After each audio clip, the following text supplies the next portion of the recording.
Finding something in your food that doesn't belong there is never a pleasant experience. It ruins an otherwise perfectly good meal, and it can even completely turn you off to a food that you've always loved to eat.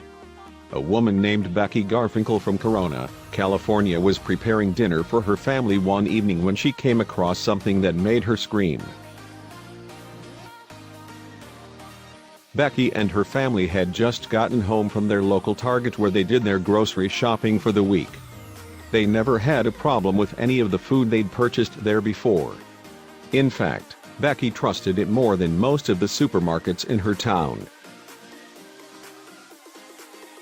Becky planned on making a nice dinner that evening. She was going to make salads for everyone before she served the main course.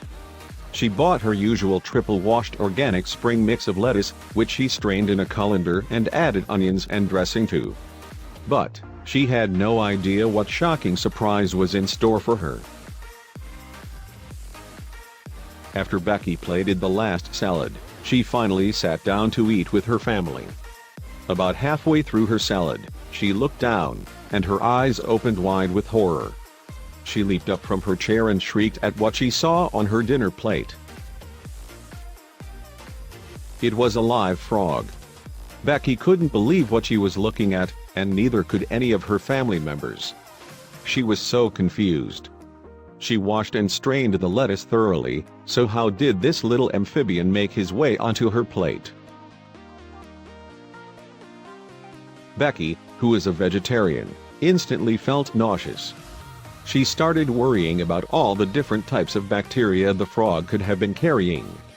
She had no idea where he came from, and she was nervous it was from somewhere unsanitary. Would she be okay? Becky's husband pointed out that it was a simple tree frog, which brought her some peace of mind. However, her husband also noticed the frog looked sick. He started to wash the vinaigrette dressing off of the little guy in the sink, but it seemed as though he was still having trouble breathing. Becky needed to let the store know about the incident. This was something that should never have happened in the first place, and she wanted to make sure it never happened again. She contacted her local Target and sent them a Facebook message, but she never heard back from them. Becky needed to let the store know about the incident. This was something that should never have happened in the first place, and she wanted to make sure it never happened again. She contacted her local Target and sent them a Facebook message, but she never heard back from them. Luckily, the Garfinkel family owned a large terrarium. They were initially trying to get rid of it, but it's since become a comfortable new home for their tiny amphibian friend, whom they appropriately named Lucky. Lucky now spends his days hanging out on the little tree and tiny pond in his new terrarium. Becky still enjoys salads from Target, but she'll never forget the day she went out to buy dinner and came back home with a new pet.